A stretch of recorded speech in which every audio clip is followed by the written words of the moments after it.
Bienvenidos a Amantes de la Conducta, donde la ciencia del comportamiento se vuelve pasión. Hola, hola, mi nombre es Junior Gómez. Bueno, mi nombre es Fernanda Lara y estamos aquí el día de hoy para tener esta entrevista con justamente el doctorante Eden Medina, que bueno, a mí me parece súper importante que lo podamos entrevistar el día de hoy y que podamos tener este espacio junto con él, ya que también es conocido como el fundador de ITECOC y me parece increíble que podamos tenerlo aquí el día de hoy.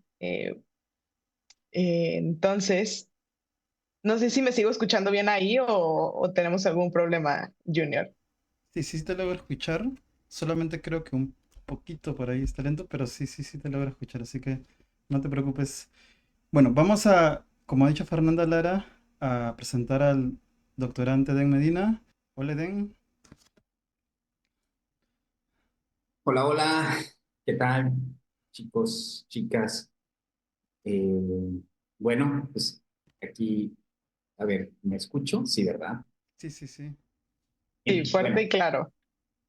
ok, pues bueno, la verdad es que yo encantado de poder estar aquí, eh, porque bueno, por un lado, hay una serie de preguntas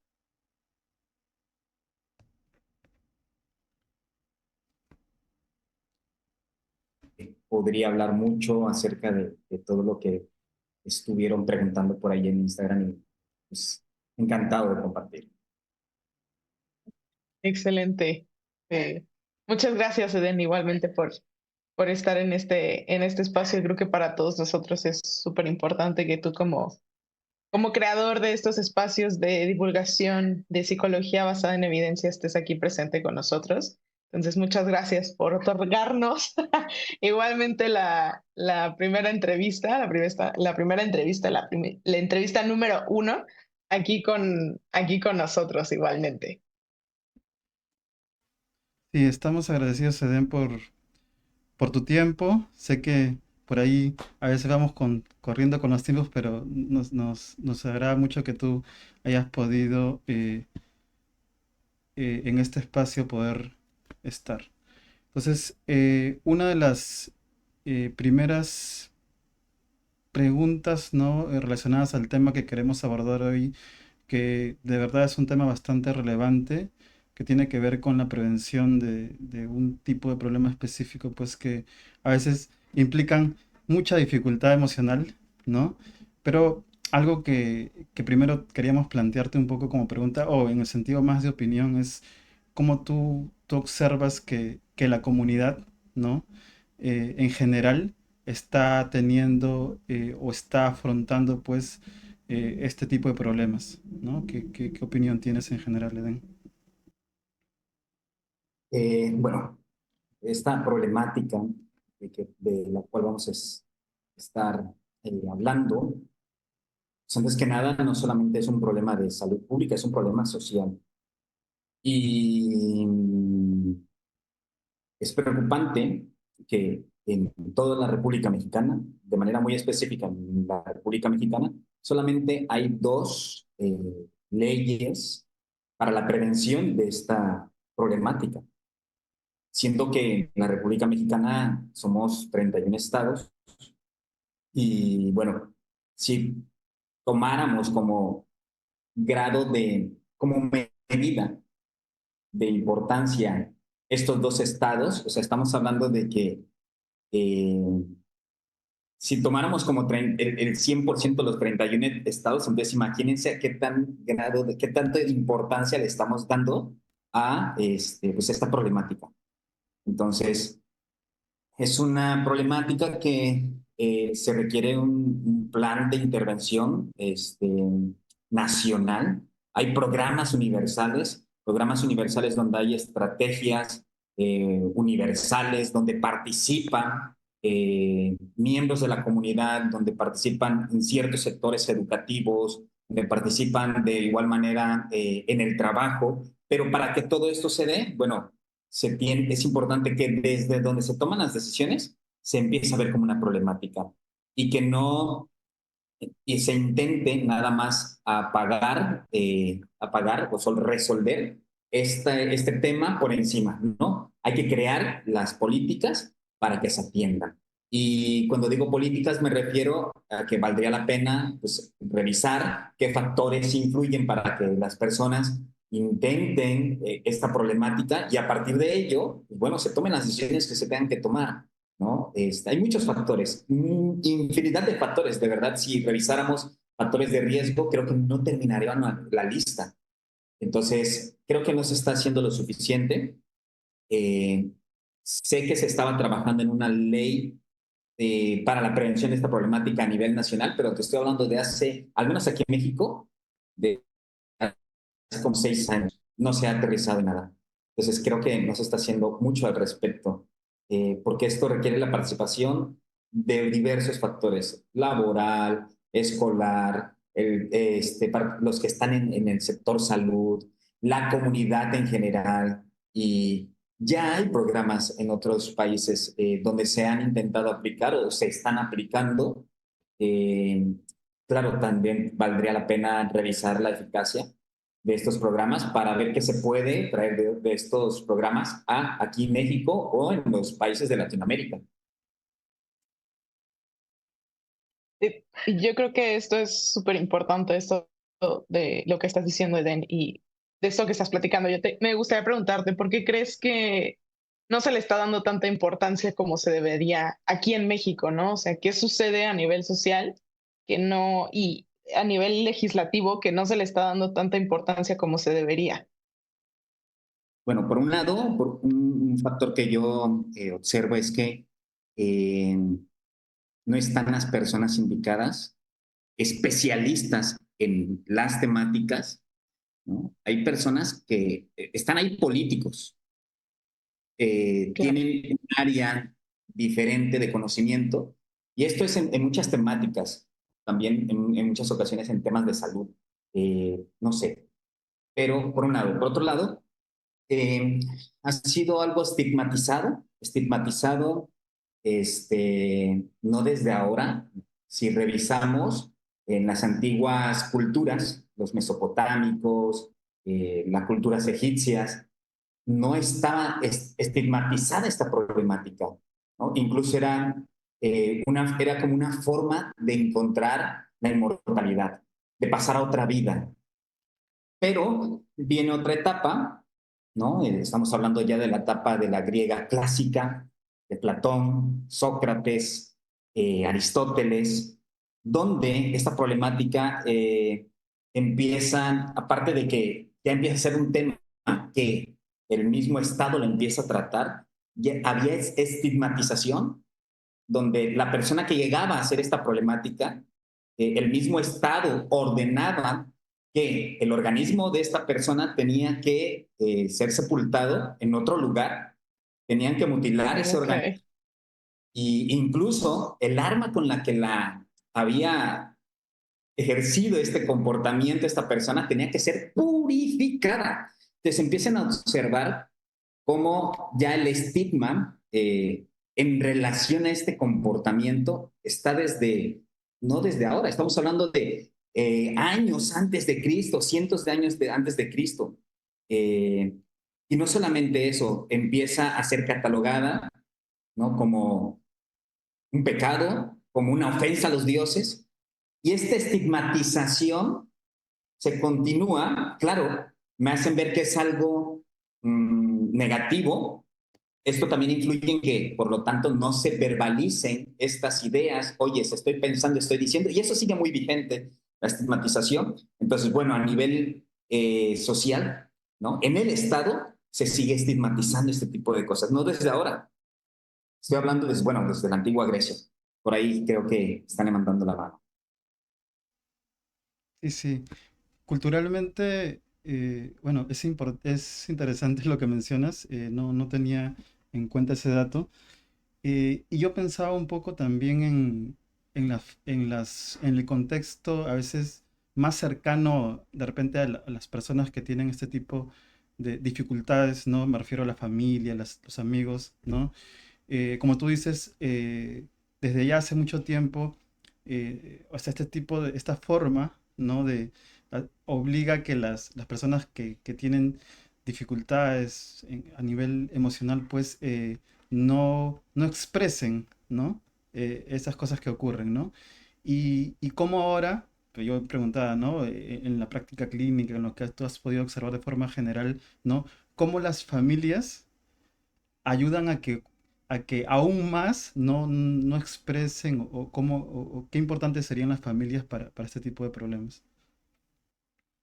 Claro, esta estigmatización, como bien mencionaba, es antigua, sigue permeada a través de la comunidad verbal, ¿no? En las familias, desde luego, en el Estado, o sea, donde se toman las decisiones, pero desde luego que también, entonces, me han hecho ver como pecado, como algo malo, que aparezcan estas ideas y entonces no las voy a expresar, porque si las expreso, entonces son malas o hay mucha estigmatización, es de débiles y en el tema de los hombres todavía se agudiza Híjole, más, sí.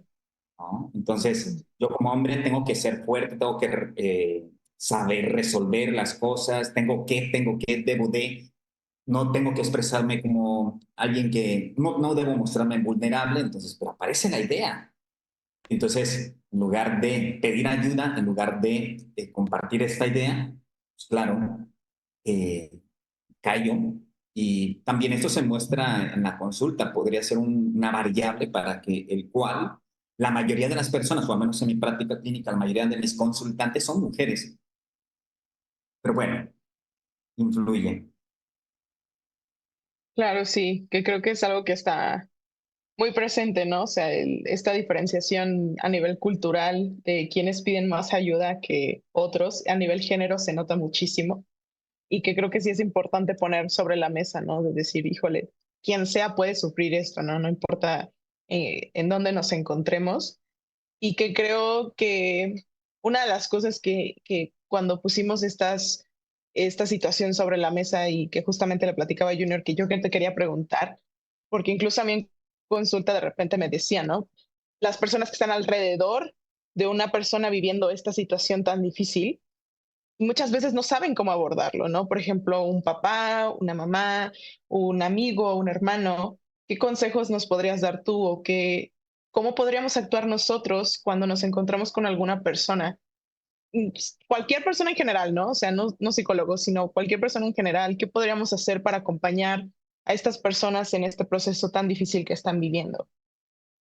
Bueno, de inicio es importante que yo sea un espacio de aceptación a la expresión, a las verbalizaciones de la persona. Y cuando digo un espacio de aceptación, es básicamente escuchar, validar las emociones que está experimentando la persona eh, para buscar normalizar estas ideas. Ojo, pero un punto importante. Aun cuando yo tenga toda la intención, también como segundo punto, yo pondría que es importante que yo observe qué efecto está teniendo en la persona mientras yo la estoy escuchando. Cuando digo qué efecto, Mm. porque puede ser que, aunque sea mi intención validar, aunque sea mi intención básicamente nada más escuchar, mi propio comportamiento puede estar exacerbando más la idea. Entonces es importante sí escuchar, sí validar, pero también estar observando qué efecto tiene lo que estoy haciendo o no así, o diciendo. O sea, lo que estoy diciendo, lo que no, mi pura presencia incluso. Mm. Acto seguido, pues bueno, si no soy profesionista de la salud mental, o psicólogo, psicóloga, psicoterapeuta o psiquiatra, bueno, entonces lo que podría hacer yo es,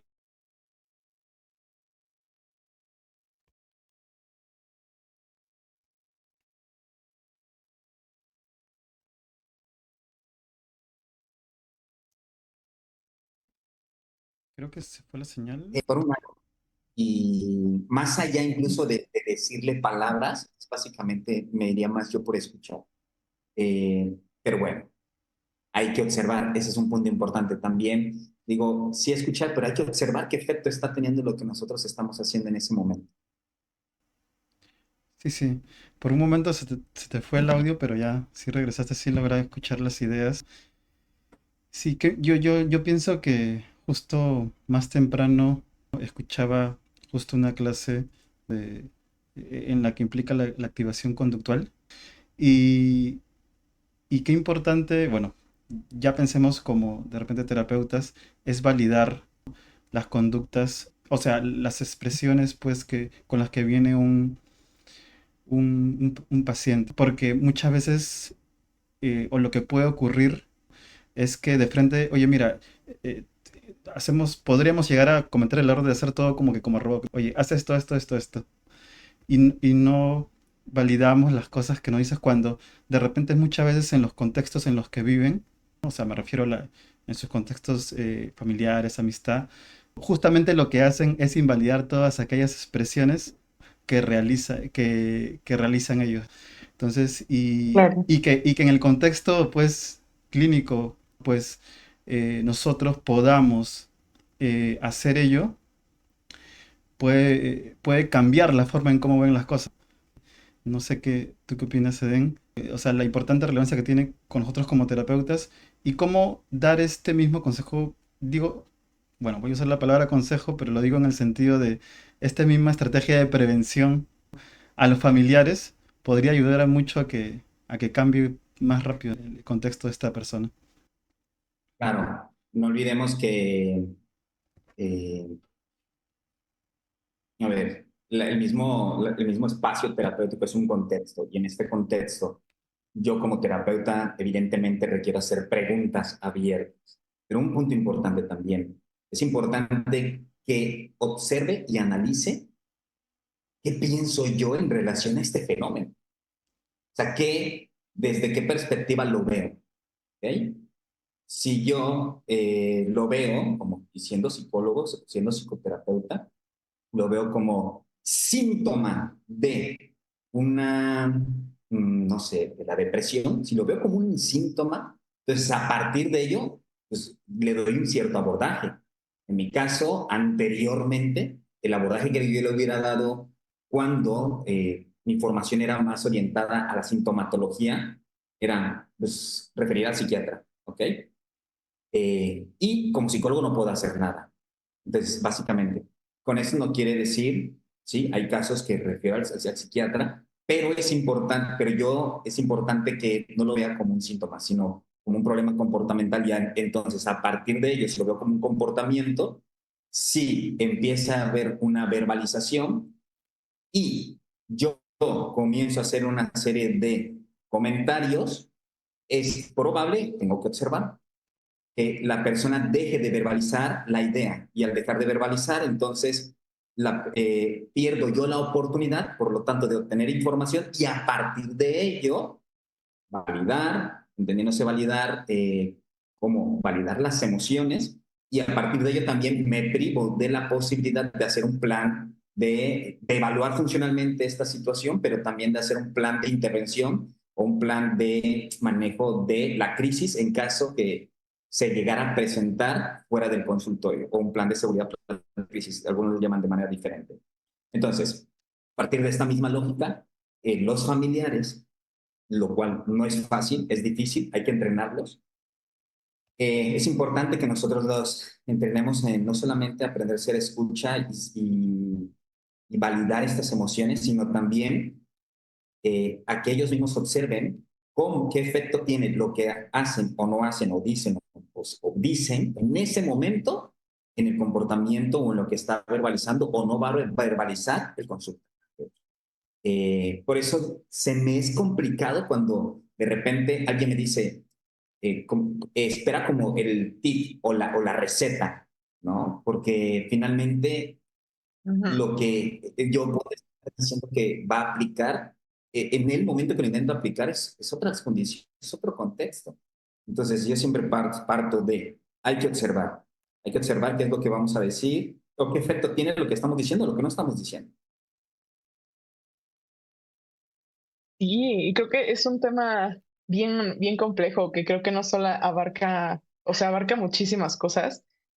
y creo que el psicólogo, el que esté como ahí cachando, ¿no? Como cada una de estas cosas a veces tiene que ser muy complicado. La verdad es que yo respeto mucho a todas las personas que trabajan con este tipo de temas, porque creo que es un tema bien complicado y bien difícil para todos, ¿no? Tanto para la persona que lo está viviendo, como para las personas que están a su alrededor, como para la persona que lo está atendiendo. Entonces es como muchos factores que uno tiene que estar tomando en cuenta y que socialmente, como lo platicabas, no se le está dando tanto el peso como debería de darse, porque es un problema mundial, ¿no? O sea, esto está muy intenso y que creo que estas conversaciones donde aprendamos, ¿no? Un poco de poco a poco qué podemos ir haciendo respecto a estas situaciones, porque a veces hay mucha información allá afuera, ¿no? Y de repente uno así de que, ay, ¿y ahora qué hago, no? O sea, con estas situaciones, incluso a mí en redes sociales de repente me preguntan y yo, uff, ¿no? O sea, déjame investigo porque realmente incluso yo a veces es como, oye, ¿ahora qué hacemos aquí, no?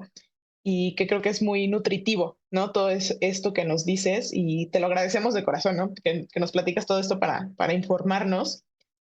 Y que bueno, conforme a esta conversación también nos gustaría un poco entrar a la siguiente, a esta sección que tenemos aquí, que puede ser muy importante también para nosotros y que nos hables un poquito más de esto, de estos temas, pero ya a nivel más personal.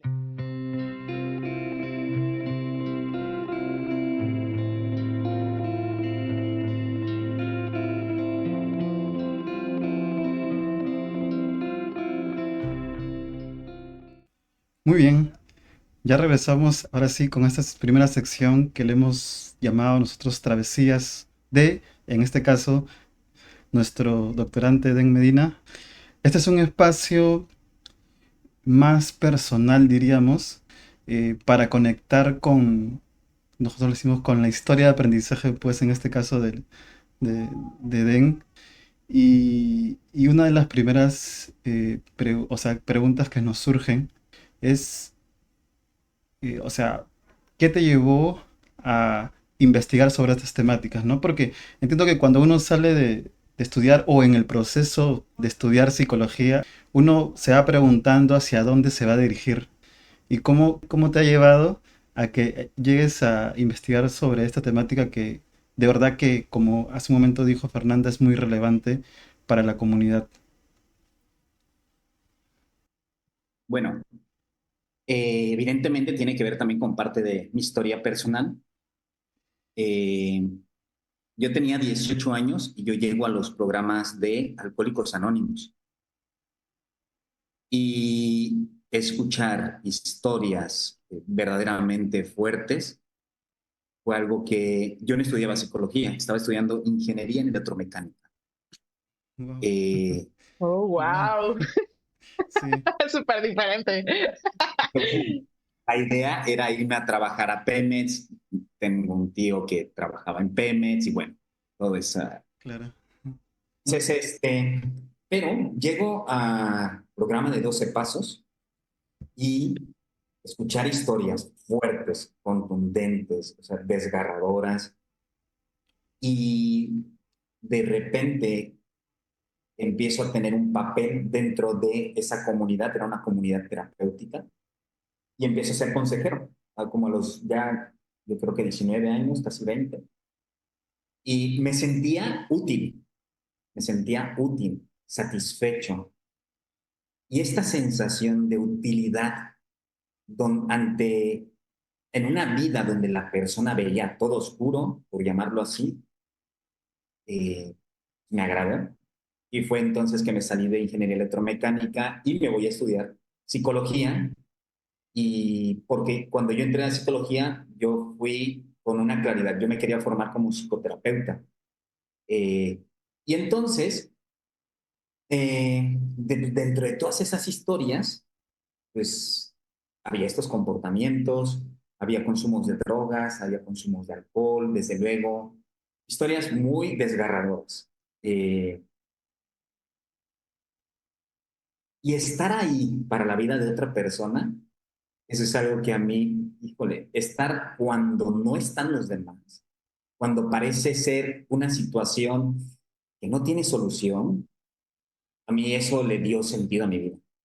Entonces, Estuve en esa comunidad terapéutica 10 años. Salgo de ahí ya quemado de burnout, finalmente, desgaste ocupacional. Viajaba mucho yo por la República Mexicana, eh, una vida muy intensa.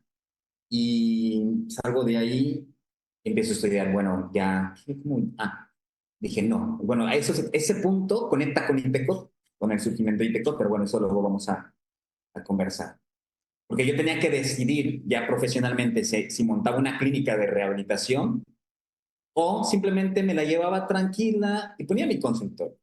Entonces, bueno, puse mi consultorio y bueno, pasaron, ¿qué? Como 8 años, no, 6 años después de que salgo de ese espacio, Mundo ITECOD. Y entonces llegó un momento en que dije, bueno, pues ya doy terapia, bla, bla, bla, bla, bla, pero había dejado de tener esta sensación de conectar o de estar en donde nadie quiere estar. Esta sensación de sentirme útil más allá de una cuestión monetaria. Y entonces estaba por ahí y coincide que entramos en pandemia y mis consultas empiezan a ser sobre comportamiento autolesivo, algunos con intención, otros sin intención. Y cuando menos me percaté, ya ese era como el 70% de mi población, ya había empezado a estudiar el doctorado, sabía que quería encontrar una línea de investigación, pero no hacía clic con alguna línea de investigación. No hacía todavía, sabía que tenía que ser, o mejor dicho, como ya había conocido a la doctora Floxán sobre interacción terapéutica, pero quería encontrar como ese clic con qué. Entonces, estar ahí para mis consultantes durante esa pandemia fue como ese rompecabezas. Esta es mi línea de investigación. Me siento útil, es sentir que mi vida personal está aportando algo a la vida del consultante. Para mí es como si estuvieras haciendo una cirugía y de lo que hagas ahí influye en la vida de la persona. Entre se te va la persona o no se te va. Entonces, fue así como esto. Recuerdo que hasta incluso cuando hice este clip, la piel se me enchinó y bueno, empecé ya tenía interacción terapéutica en consultantes con este riesgo. Y bueno, así es como llego ahí. Híjole, y qué valioso esto que nos estás contando, qué padre, ¿no? Como de poco a poco fuiste llegando como a este momento, ¿no? Que creo que no solamente cambia la perspectiva del consultante al momento de ayudarlo, sino también cambia la perspectiva de nosotros al momento de ayudar a los demás. Y yo creo que esa es una pregunta que me gustaría hacerte. Yo creo que este espacio es justamente para eso. Yo cuando platicamos de este espacio le decía a Junior, ¿no? Es como este espacio es muy contextual, muy act, ¿no? De vamos dirigidos hacia valores, hacia lo que es importante en nuestra vida. ¿Y cuáles han sido los aprendizajes más importantes que tienes ahorita en tu vida que te enseñaron las personas, que has visto en las personas que llegan en este riesgo, ¿no? Porque nos mueve a nosotros también y nos abren puertas diferentes, ¿no? De ver la vida de otra forma. Entonces, ¿qué aprendizajes notas en ti que has tenido a partir de la interacción que has tenido con estas personas en esta situación? Mis ganas de vivir, básicamente. Así lo podría resumir. ¿En qué sentido?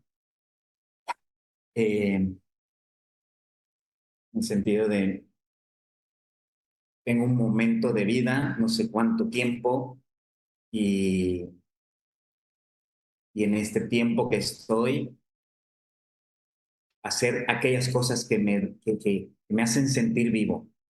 Y cuando digo aquellas cosas, me refiero a, de repente, hoy no voy a atender porque quiero enfocarme a leer, incluso nada que tenga que ver con psicología.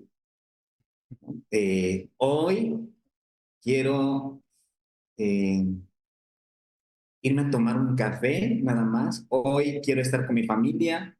Entonces, y esto me lleva a, bueno, en mis procesos, en mi proceso personal me ha llevado a muchas cosas como tomar decisiones,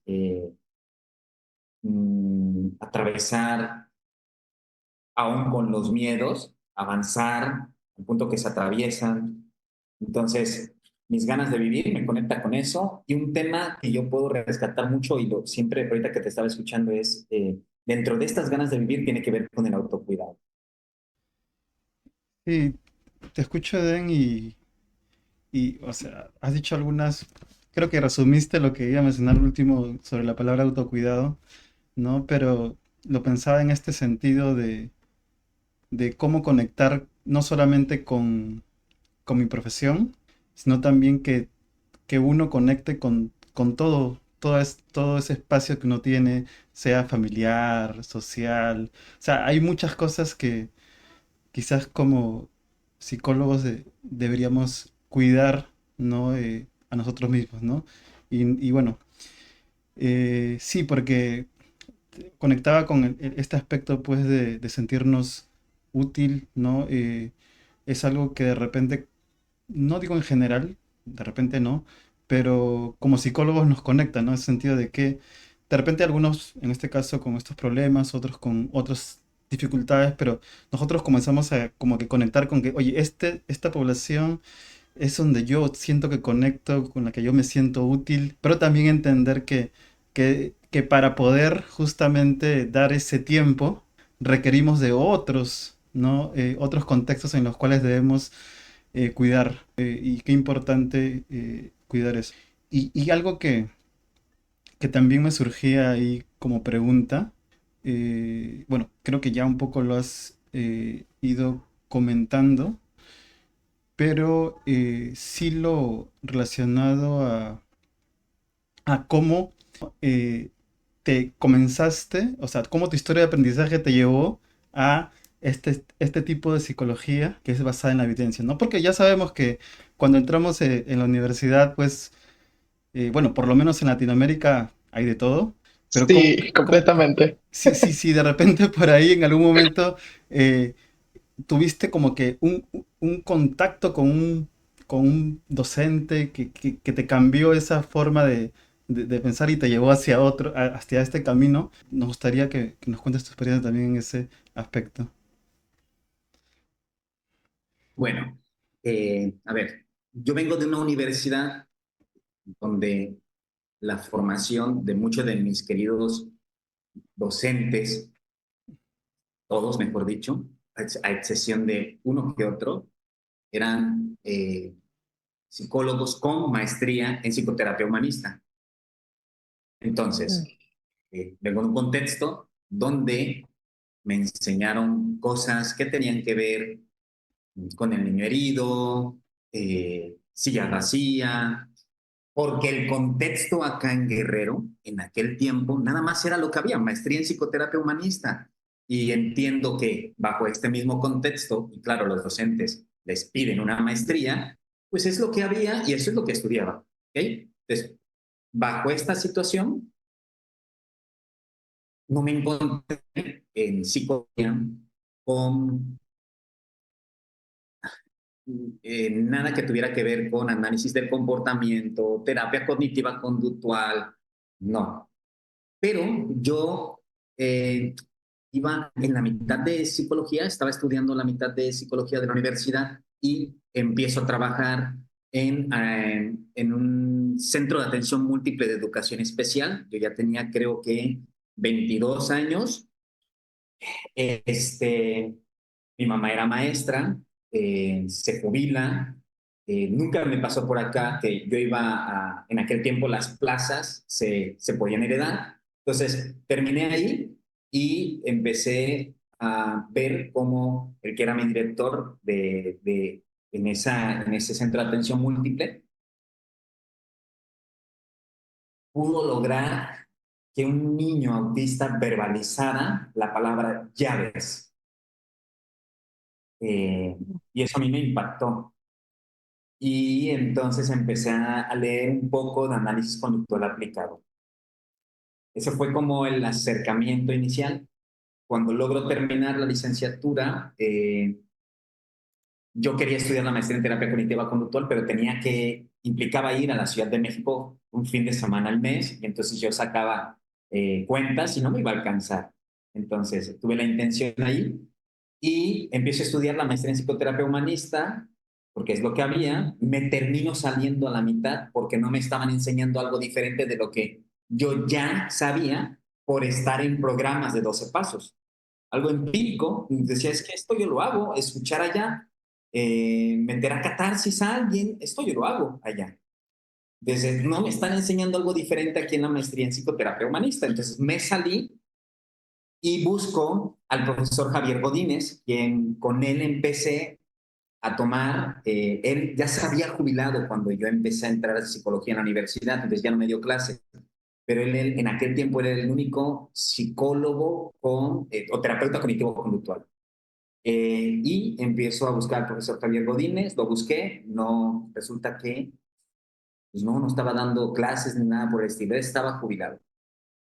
Y bueno, a este punto me vuelve a conectar con el surgimiento de COD.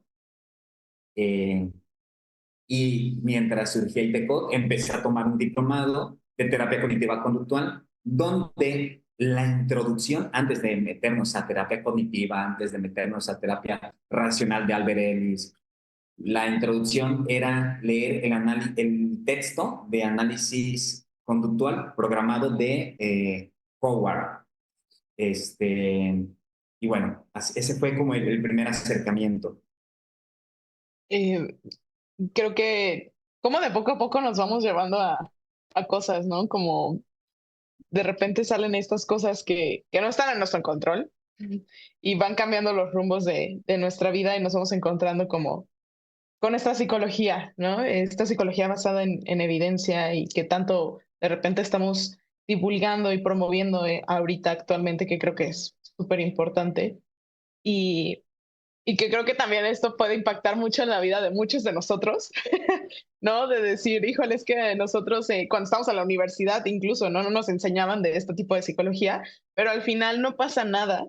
Podemos virar, ¿no? Igualmente a este tipo de psicología, podemos seguir conociendo, ¿no? Y les digo, yo tuve personas que ya tienen muchos, muchos años de experiencia en otro tipo de psicología humanista, en psicología psicoanalista, y de repente cambian como a este sentido y les cuesta trabajo, pero pues nunca es tarde, ¿no? Para conocer otro enfoque, para conocer esto que se está moviendo actualmente, ¿no? Y creo que es muy enriquecedor que nos platiques que incluso al principio a lo mejor no íbamos para allá porque el contexto no daba para ir para allá, pero de poco a poco diste esos pequeños pasos para encontrarte con esta psicología y nos encontramos en esta parte, ¿no? Eh, Creo que incluso aquí me gustaría saber desde tu perspectiva, Eden, que incluso qué le pudiéramos decir a estos psicólogos que a lo mejor no conocen de este tipo de psicología o que incluso le tienen miedo, ¿no? Porque le tienen de repente esa aversión, ¿no? A decir, es difícil, porque sí es difícil, y yo les digo en redes sociales a veces, de que no es fácil, pero tampoco es complicado, no es algo que no se pueda lograr, ¿no? O sea, como qué consejos nos darías también un poco a nosotros que apenas estamos incursionándonos en este tipo de perspectivas, que vamos un poco para allá o que vienen ya desde otras perspectivas y se quieren cambiar a estas. Ok, esto implica aprender a relacionarnos con los demás. Eh, Implica buscar la forma en cómo nosotros hacer deseable estas terapias a la comunidad de psicólogos o psicólogos que no están con estas perspectivas de las terapias cognitivas, terapias basadas en la evidencia. Y entonces hay que buscar cómo hacerles accesible y deseables. Y incluso analizar muy en particular el contexto de esa persona. Te voy a poner un ejemplo. Eh, ¿Cómo podríamos hacerle accesible y deseable esta, las terapias con evidencia científica a un terapeuta humanista, yo lo que haría es revisar qué le va a hacer sentido con la formación que ya tiene. Y Súper. entonces yo decía la aceptación y compromiso, porque emplea conceptos que se utilizan en la terapia humanista. Claro, después se va a topar con una realidad, pero es poco a poco. Se va a topar con que, contextualismo funcional, ¿qué es esto? Y vamos poco a poco, y ya después va a llegar a análisis del comportamiento, pero ya se fue sin darse cuenta y sin percatarse, introduciendo un marco. Esa es una forma en que yo lo haría, al menos en mi contexto, en Guerrero, que en su momento había muchos psicólogos y psicólogas que hacían terapia. Con los psicoanalíticos vamos a, bueno, a lo mejor buscar qué de las terapias que tienen evidencia científica, en lugar de ponerme a pelear con ellos, ok, se mete mucho, ok, traen un discurso a los introyectos. Ok, bueno, ¿qué de las terapias basadas en la evidencia sin darnos cuenta, aunque no le llamamos introyectos, finalmente, si lo vemos para un psicoanalista serían introyectos? Bueno, no sé, las reglas, es que hay dos cosas ahí. Eh, los deberías, Mm, ujú. o los deberías, los deberías. Entonces, a partir de ahí, buscar generar espacios y cuando menos nos damos cuenta, y claro, este es un proceso, hay que irlo moldeando. Pero bueno, entonces yo soy más de esta postura en lugar de ponerme a pelear con el mundo. Eso lo hice en su momento cuando sentí que descubrí, ¿no? La maravilla del mundo y me ponía a pelear. Llega un momento, bueno, a lo mejor porque ya estoy viejo, me siento viejo, ¿no? Ya me canso. Las redes me quitan tiempo, no, ya no, me distrae. No quiero atentar contra mi salud psicológica de que aunque no esté ponerme a pelear con alguien y estar atendiendo a un consultante y estar pensando en la discusión de redes sociales. Bueno, tiene que ver también con cuestiones personales mías. Sí, Claro. sí. Sí, déjate interrumpo un poquito, Junior, nada más, porque me parece súper importante esto que acabas de decir, Eden, y creo que es algo que yo alego demasiado en redes sociales, donde creo que esta perspectiva de psicología basada en evidencia, conductismo, creo que debe de ser más abierta a lo que es para entender que no todos venimos del mismo contexto y la misma situación y, y que para que interesemos a los demás para esta perspectiva, el llegar de una forma tan agresiva y tan aversiva no va a ayudar a que los demás se interesen por eso, ¿no? Sino que abrirnos a esto y decir, queremos que vengan, pero hay que hacerlo de forma más abierta, más empática, decir, a ver, ¿qué pasa contigo y cómo te puedo aterrizar esta información para que te intereses, ¿no? Que eso me parece súper genial y que intento yo también hacerlo en redes sociales de que vamos a hacerlo de forma más abierta, más empática, más amorosa incluso, ¿no? Que las personas se interesen y no de forma más drástica y súper correctiva y súper dura y que la gente lo único que dice, no, mejor no, adiós, bye, ya no quiero conocer de esto porque ustedes son como la perspectiva mala que tenemos dentro de esta psicología, porque la hay, lastimosamente la hay, muy aversiva y muy desagradable, ¿no? Entonces creo que esto que dices es súper importante y me agrada escuchar esa perspectiva de ti, ¿no? Perdón, Junior, yo sé que querías decir algo. Nada más quería aportar eso porque me encanta esto. Dime, dinos ahora sí. No, no, sí. A mí me parece importante esta apertura. Y algo que has dicho es básicamente ir conectando con su historia de aprendizaje, con las cosas que, como la forma en cómo él, cómo otras perspectivas ven, ¿no?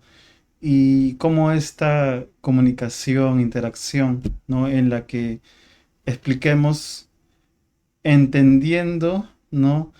Que, que en otras perspectivas no tienen, o sea, tienen otra forma de ver, ¿no? Y si vamos con una actitud de que esto es la verdad, entonces puede ser bastante difícil que quieran acercarse, ¿no? Y bueno, igual siento pues que es algo que es en lo que vamos trabajando ¿no? Desde ITECOC, desde esta forma de divulgación, ¿no? Para que más personas puedan acceder. Y yendo un poco por esa línea, quería presentar la segunda sección que tenemos. Bueno, voy a presentar la siguiente sección.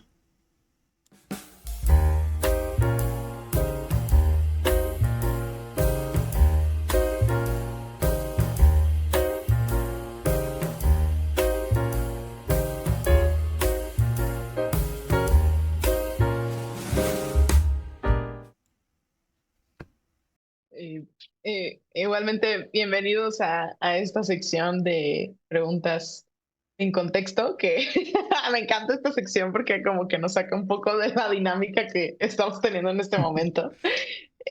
Justamente por ahí en redes sociales, en Instagram, les preguntamos sobre qué cosas les gustaría preguntarles, en este caso a Eden, y hubieron algunas preguntas que a mí me parecieron súper interesantes que podamos poner sobre la mesa, ¿no? Entonces, no sé si Junior te gustaría hacer la primera pregunta para Eden respecto a lo que nos preguntaron ahí algunas personas. Sí, de acuerdo. Bueno, voy a tratar de ir por orden, ¿no? Entiendo que por allí realizaron varias preguntas, hemos tratado de ahí seleccionar algunas. Y bueno, y si también por ahí, por las redes sociales ahorita, alguno quiere hacer una pregunta, como dice, sin contexto, o sea, no tiene que ver ni siquiera nada que ver con el tema, sino con un aspecto que les gustaría saber sobre él, también lo pueden hacer. Y bueno, la primera pregunta que nos hicieron por estas cajas de preguntas de Instagram fue... eh, ¿cómo fundó ITECOC? Eso fue así, la pregunta directa. No sé si nos puedes responder o darnos contexto un poco de este aspecto. Bueno, la respuesta se conecta con cosas que he hablado. Eh, Me salgo de la maestría en psicoterapia humanista porque dije, meter a catarsis a alguien, eso yo ya lo sé hacer de forma empírica, lo aprendí en los grupos de 12 pasos de doble A. Y bueno, partiendo de eso me salgo y yo ya que... pero antes de eso, entré en depresión. Les decía yo ya tenía un trabajo fijo, una quincena fija, un psicólogo en la Secretaría de Educación Especial, llevaba 2 años ahí, pero entré en deudas, me estaban cobrando, entonces de repente dije, y fue una pregunta que me hice yo. Pero antes de esto, después del trabajo la pasaba muy mal, llegaba a dormirme, dejé de jugar fútbol, dejé de hacer ejercicio. Y entonces dije, como 5 o 6 meses, situación, y dije, ¿qué voy a hacer para salir de aquí? Primera pregunta. Y segunda pregunta, ¿qué ya sé hacer para eso que ya sé hacer? Pueda entonces yo, a través de eso, generar ingresos en mi vida y empezar a salir de deudas. Y entonces dije, ya sé evaluar alumnos, alumnas que presentan, así lo catalogan en hacer, necesidades educativas especiales, con o sin discapacidad. Y era julio del 2013 y saco mi primer curso, renté un espacio y dije, bueno, ahora voy a empezar a dar terapia. Seguía estudiando la maestría en psicoterapia humanista, ya me salgo, dije, ya, en lugar de estar pagando una colegiatura mensual, estoy hablando de hace 10 años, de 3,000 pesos, dije, mejor voy a ahorrar para la renta de mi consultorio. Y es cuando, en lugar de irme a un consultorio, no sé en qué estaba yo pensando, la verdad, en lugar de irme nada más a un espacio, un consultorio, resulta que terminé rentando unas instalaciones donde había 3 consultorios y una sala para dar talleres. Y bueno, me la empecé a ver difícil porque tenía 2 consultantes y aún así me aventé a esa renta que era muy cara en una zona eh, con cierta plusvalía aquí en Acapulco. Y tenía que salir para la renta y empecé a dar talleres para niños. Ahí, en este proyecto, entra un amigo que se llamaba Donis, falleció hace como 2 años, entra otro amigo que está en Estados Unidos, que era estudiante de psicología, Diego, y entra otro amigo, con relación, amistad y todo, Se pero nos fue aún un así, poquito de... Ah, ya regresó. Ahí regresaste. ahí sí, Sí, sí. regreso. Sí, está un poco difícil la red hoy día. Hola, Sí, sí, ya te Sí, escuchamos. ahí te escuchamos. Sí, no te preocupes.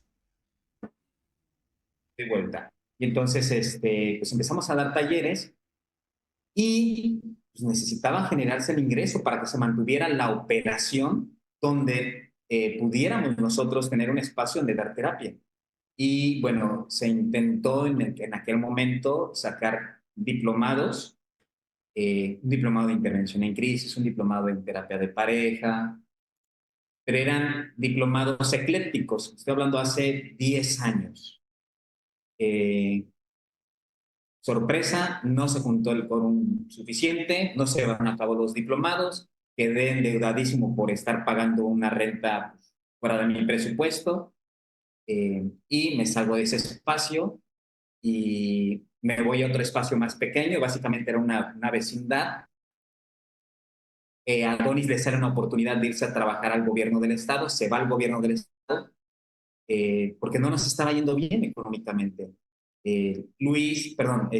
Diego se fue a Estados Unidos, dejó la universidad de psicología. Eh, Mi otro amigo se pone a trabajar en una universidad y me quedo yo básicamente en Itecot. Y empiezo a tener consultantes, empiezo a tener consultantes y posteriormente regreso a la misma zona, que era una zona que a mí me gustaba por la seguridad de Acapulco y la tranquilidad que había en esa zona. Me sentía muy bien ahí, me recordaba el lugar donde yo vivía, yo no soy originario de Acapulco, y entonces, y así es como surge Intecot. Empiezo a estudiar el diplomado con el profesor Javier Godínez, me topo ahí con Julio, Julio estudió, bueno, estudiamos juntos en la universidad, terminamos el diplomado y le planteo, oye, pues hay que estudiar la maestría, y en una ocasión, yo tengo las instalaciones, me llega una publicidad a mi WhatsApp para estudiar la maestría en terapia cognitiva conductual. Y entonces dije, yo no puedo ir hasta Pachuca, pero bueno, entonces que Pachuca venga aquí. Y yo ya tengo las instalaciones, tengo consultantes y entonces es como contacto al maestro Juan, que es el director del Instituto de Posgrado en Psicoterapia Cognitiva Conductual, que está en Pachuca, y le propongo que yo ya tengo las instalaciones junto al grupo de alumnos eh, y que me beque con la maestría. Hacemos esa colaboración y así. Y ahí es cuando empiezo ya con las terapias cognitivas conductuales, me topo con la terapia de aceptación y compromiso, me dieron un módulo sobre ello, estoy hablando de hace yo creo que como 8 años. Y después, pues bueno, eso de la terapia de aceptación y compromiso me lleva a querer saber más. Ya estaba Ciencia en ese momento y empezó a contactar a Fabián Maero.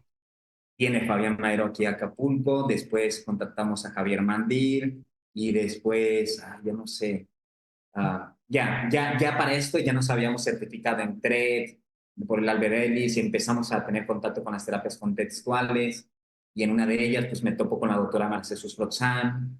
Hace ya 5 años la trajimos aquí en Acapulco y bueno, así fue como fue surgiendo y TECOT, desde luego en aquel tiempo no se llamaba TECOT, se llamaba Centro Psicológico de América Latina y después le cambió el nombre, y bueno, lo constituyo como una sociedad, no, SADCB, y pues bueno, seguimos aquí.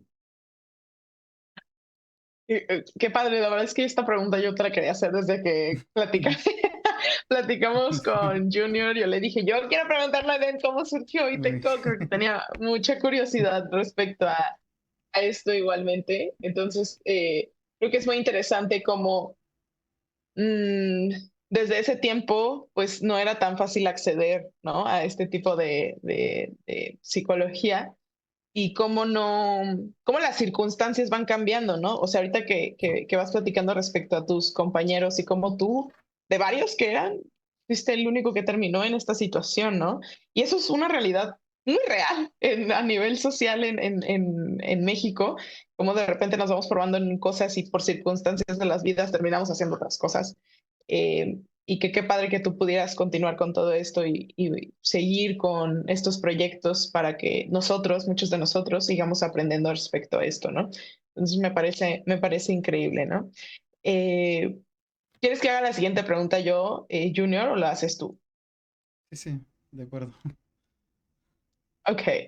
Eh, una de las preguntas que veíamos por aquí y que preguntaban es cómo saber, y que se me parece una pregunta increíble, cómo saber qué tipo de terapia elegir para nuestra formación. Hay muchas perspectivas, hay muchos enfoques, hay muchas cosas, va a depender también el maestro que nos lo diga y todo, pero ¿cómo vamos a saber qué sería lo mejor para nosotros como psicólogos estudiar actualmente? Bueno, antes de elegir un modelo terapéutico, una recomendación que yo vengo dando desde los últimos 5 o 6 años, a partir de mi propia experiencia, es primero empieza a estudiar análisis del comportamiento, los principios del análisis del comportamiento. Eh, Justamente a partir de mi propia experiencia, las formaciones que están en ITECOD, es por eso inician con análisis del comportamiento y después vamos a ver modelos terapéuticos.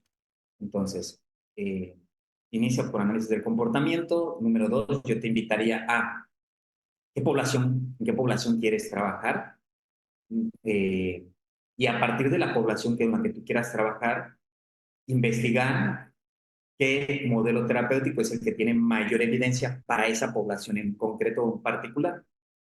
Y entonces, no sé, si te sale, por ejemplo, AD, pues bueno, empieza a formarte en AD. Si te sale que la terapia de exposición, bueno, entonces empieza a formarte en terapia de exposición como terapia conductual. Entonces, esa sería como mi recomendación de manera general.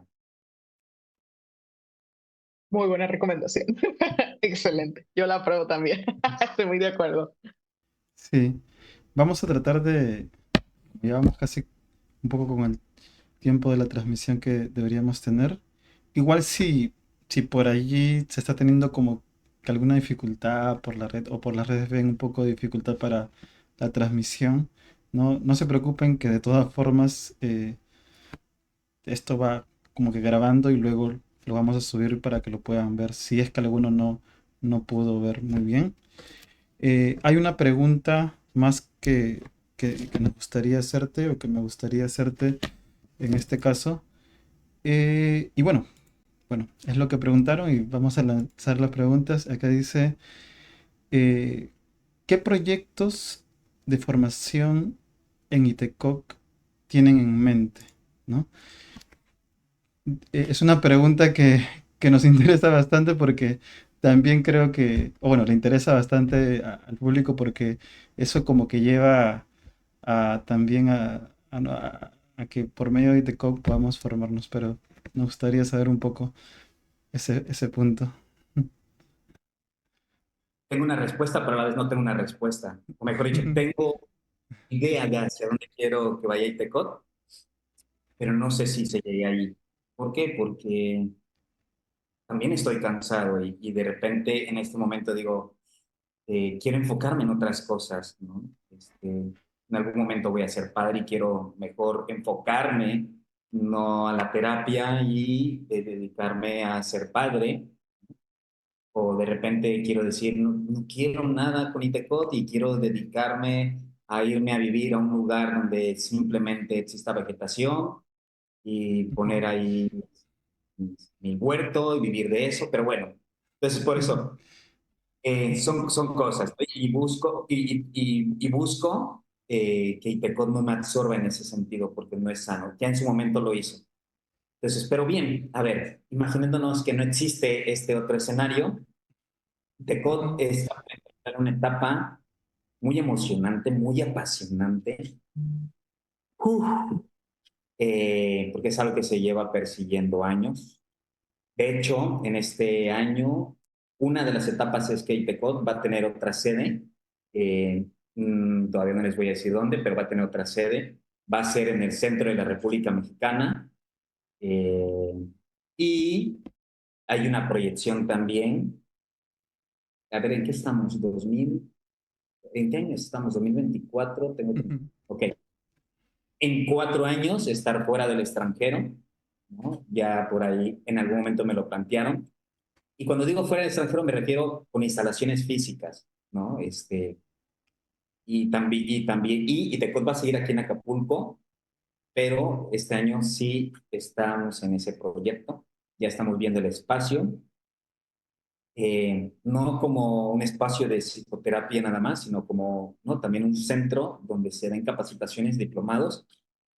eh, y en ese espacio, la proyección es que eh, se tracen otros proyectos que tienen que ver con programas de formación.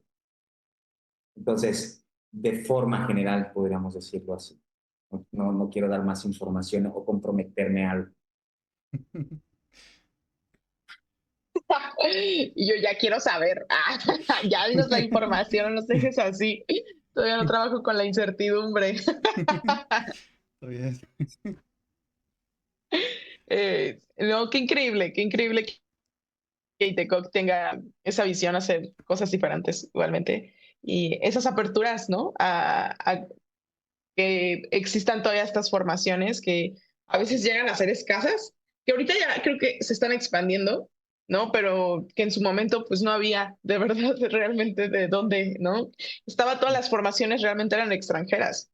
Sí, No había mucho aquí en México, entonces que me parece increíble que en México y en Latinoamérica también se esté viendo un poco más respecto a todo esto y que pues sigas con esa pasión para decir, bueno, quiero continuar y que también creo que está increíble que en algún momento digas, ya, ok, ya dilo todo y Viteco, como que eso es algo muy importante en el terapeuta y como psicólogos, ¿no? Como que nuestra profesión no es lo único que existe en nuestra vida, hay otras cosas importantes también que tenemos que aportarles un poco y que qué padre que nos puedas mostrar esa parte tan humana tuya, ¿no? Que creo que también es necesario como terapeutas mostrar.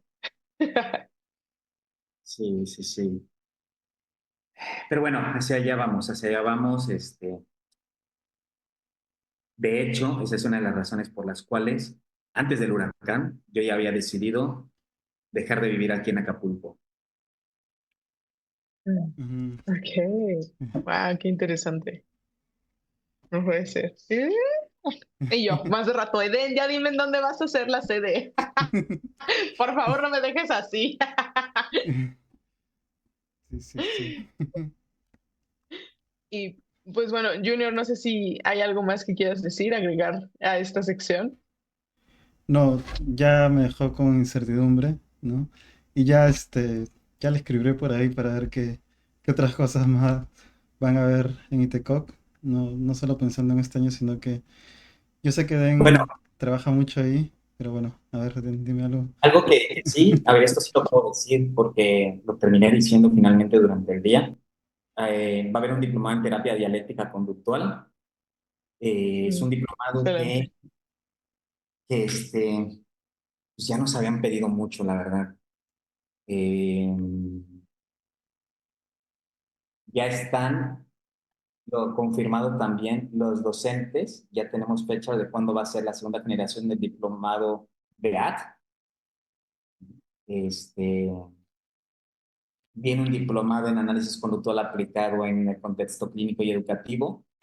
Wow. eh, con, Bajit es un árabe. Bueno, no, no, perdón. No, a ver, él es se me fue de dónde, del Líbano, creo, pero vive en Dubái. Y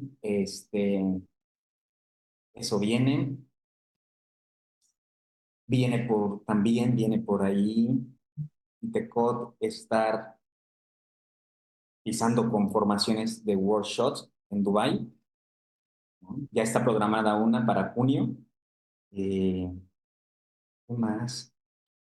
Viene también un diplomado. ¿En qué más? Bueno, ya tenemos formaciones trazadas del 2024, 2025, 2026, 2027, están trazadas ya. Wow, sí. Ok, excelente. Creo que ya ven. para todos los que tenían incertidumbre de qué viene adelante, pues muchas cosas, pero no se las podemos decir todas al 100%, ¿no? Como que van a ir saliendo conforme va pasando el tiempo, ¿no? Pero espérenlas, téngannos fe, igualmente. Y creo que igualmente, bueno, podemos ir, no sé si cerrando ya estas dos secciones. De verdad, muchas gracias, Eden, por darnos esta oportunidad de entrevistarte y platicar contigo. No sé si tengas algunas palabras, algún consejo, alguna reflexión para todos aquellos que te están viendo, ya sean profesionales ejerciendo o estudiantes que puedan ser importantes, algo que hayas aprendido tú que quieras transmitirnos, no importa de qué sea, que pudiera impactar también en nuestras vidas. Sí, sí, sí, me retumba mucho la palabra servicio.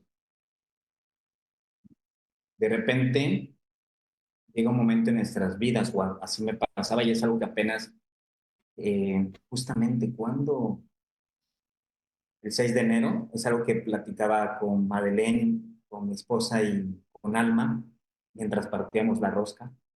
Les decía que el haberme enfermado de dengue, porque estuve dengue creo que una semana y media, me ayudó también como a frenarme, a detenerme, a observarme, y me percaté de que de repente había entrado sin darme cuenta en esta automaticidad de hacer las cosas por hacerlas, de contestar un mensaje por contestar un mensaje, interactuar por interactuar, y que necesitaba de alguna u otra forma conectar con que lo que yo estoy haciendo es una forma, sea lo que sea, es una forma de servicio, y que esto impacta en la vida de otra persona, sea como persona, sea desde el señor que pide a lo mejor, no sé, si le das algo cuando vas saliendo del supermercado, ese intercambio de moneda es una forma de servicio, y que esto que yo estoy haciendo tiene un